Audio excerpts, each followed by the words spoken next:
सनातन शाश्वत मूल्यों का उद्घोष है, ये भारत भारतीयता का उद्घोष है। और वह उद्घोष जो वसुधैव कुटुंबकम की बात करता है, सर्वजन हिताय की बात करता है, सर्वजन सुखाय की बात करता है, विश्व बंधुत्व और विश्व कल्याण की बात करता है। और उसी में अयोध्या के श्रीधाम अयोध्या के स्वर्णिम अध्याय में एक और अध्याय जुड़ने जा रहा है जब ध्वजारोहण कार्यक्रम संपन्न होगा।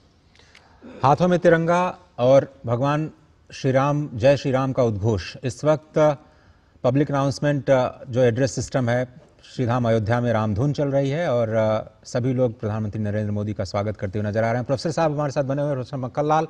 प्रोफेसर साहब, भगवान श्री राम के इस मंदिर निर्माण के साथ प्रधानमंत्री नरेंद्र मोदी की जो आस्था और तपस्या जो जुड़ी हुई है, उसको एक इतिहासकार के तौर पर आप किस तरह से देखते हैं और आज के दिन को आप कैसे याद करना चाहेंगे?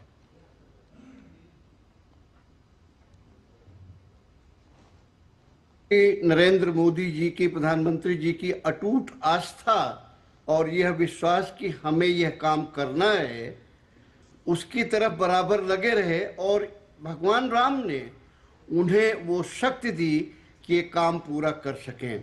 क्योंकि पिछले 50 वर्षों से मैं खुद भी साक्षी हूँ इस बात का।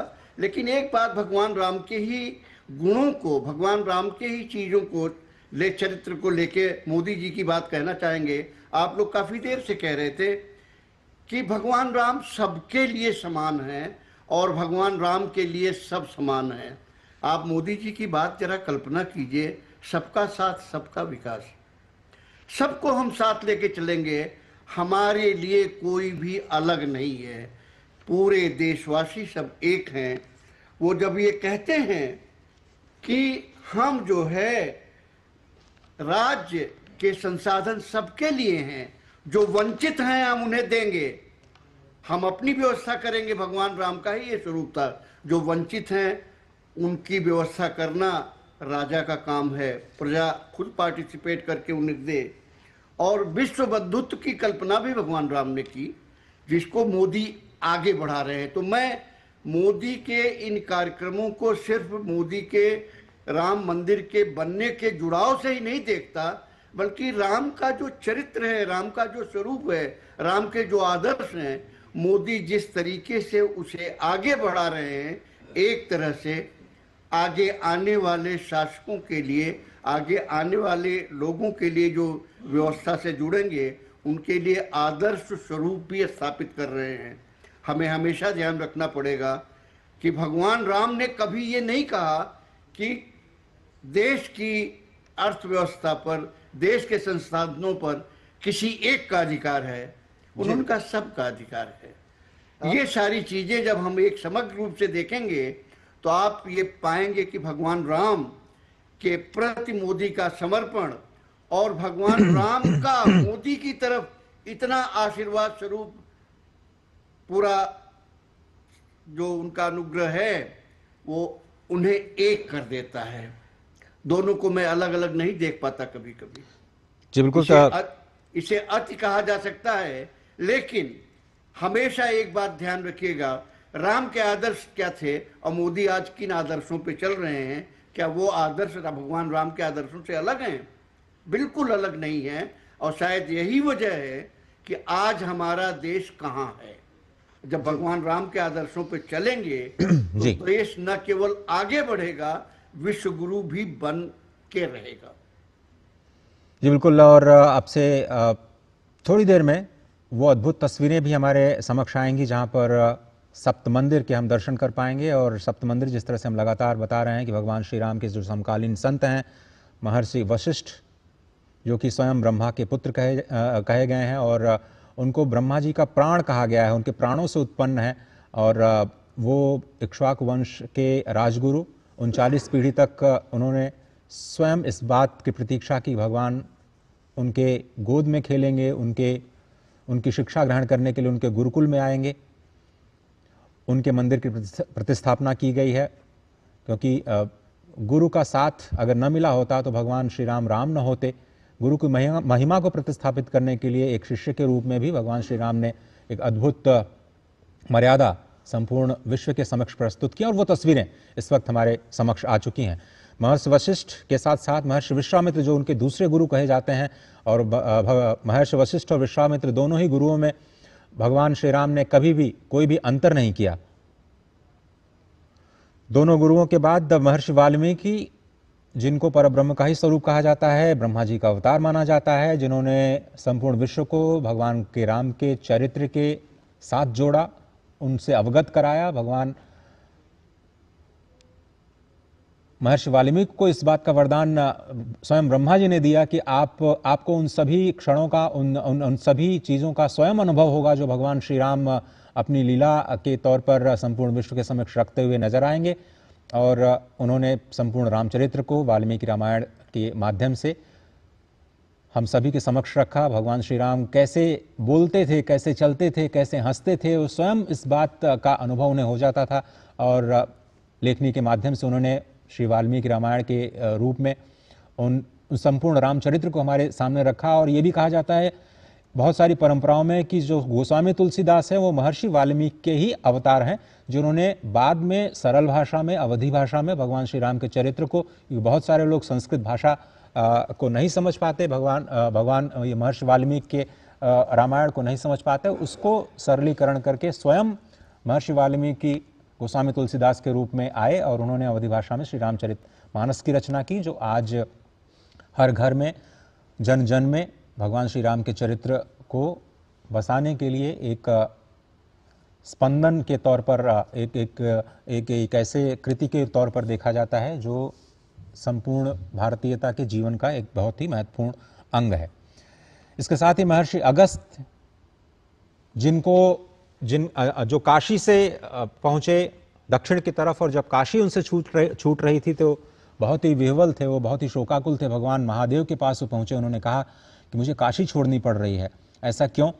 उन्होंने कहा कि आपको बहुत महत्वपूर्ण कार्य करना है, उत्तर को दक्षिण से जोड़ना है, और इसलिए आपका दक्षिण में होना अत्यंत आवश्यक है, क्योंकि भगवान श्री राम दक्षिण की यात्रा पर होंगे, वहाँ पर आपको एक बार फिर से गुरु की भूमिका में उनका मार्गदर्शन करना है। तो महर्षि अगस्त के आश्रम में जब भगवान श्री राम अपनी यात्रा के दौरान पहुँचे तो महर्षि अगस्त ने न केवल उनको शस्त्र और जो अस्त्र थे वो प्रदान किए, बल्कि उन्हें विजय मंत्र भी प्रदान किया, जिसके बाद उन्होंने बुराई पर, कहते हैं कि जो जीत है जिसके लिए वो जाने जाते हैं, उनका अत्यंत महत्वपूर्ण स्थान, और उसके साथ देवी अहिल्या, निषाद राजगुरु और माता शबरी, जिस पर हम चर्चा बाद में करेंगे, सप्त मंदिर जिनका निर्माण पूरा हो चुका है,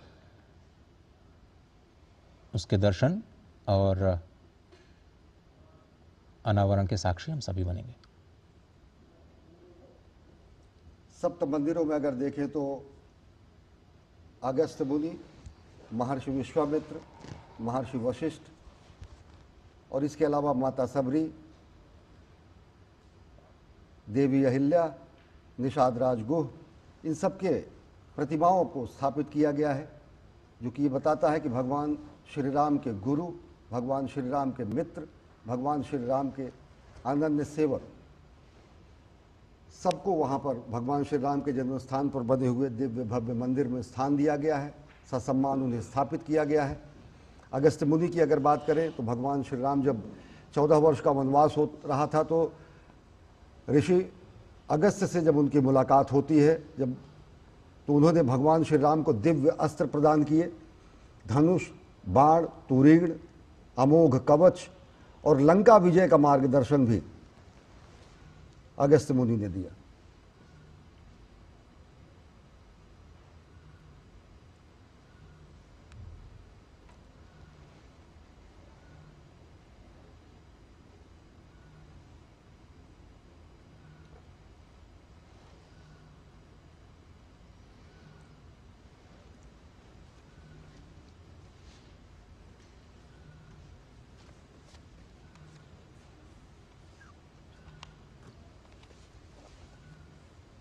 ये तस्वीरें महर्षि विश्वामित्र मंदिर की तस्वीरें आप अभी देख रहे थे।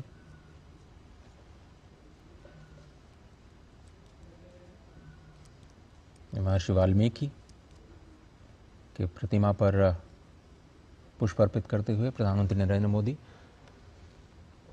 महर्षि वाल्मीकि। जिन्होंने भगवान श्री राम के चरित्र को हम सभी के समक्ष रखा। देवी अहल्या, पंचकन्याओं में जिनका नाम आता है, गौतम ऋषि की पत्नी, भगवान श्री राम निषाद राज गुह, भगवान श्री राम के परम सखा।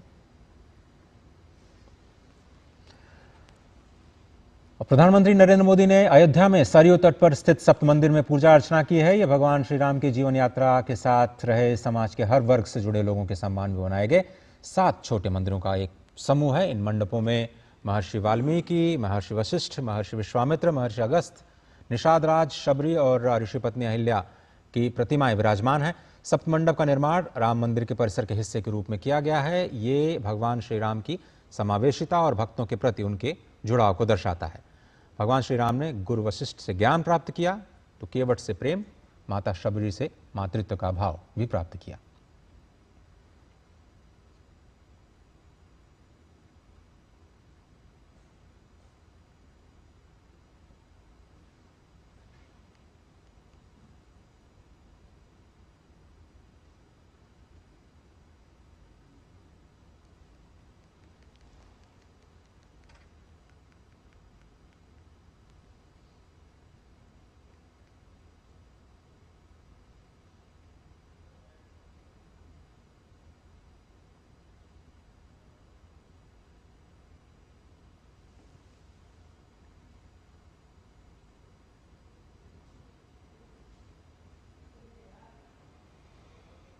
प्रधानमंत्री नरेंद्र मोदी सप्त मंदिर में दर्शन किया। उन्होंने श्रद्धावनत हैं निषाद राज गुह के सामने। भगवान निषाद राज गुह के वो मित्र सखा स्वरूप हैं भगवान श्री राम के, जिन्होंने जगत के भवसागर को पार करने वाले करुणा निधान को पार कराया था गंगा नदी।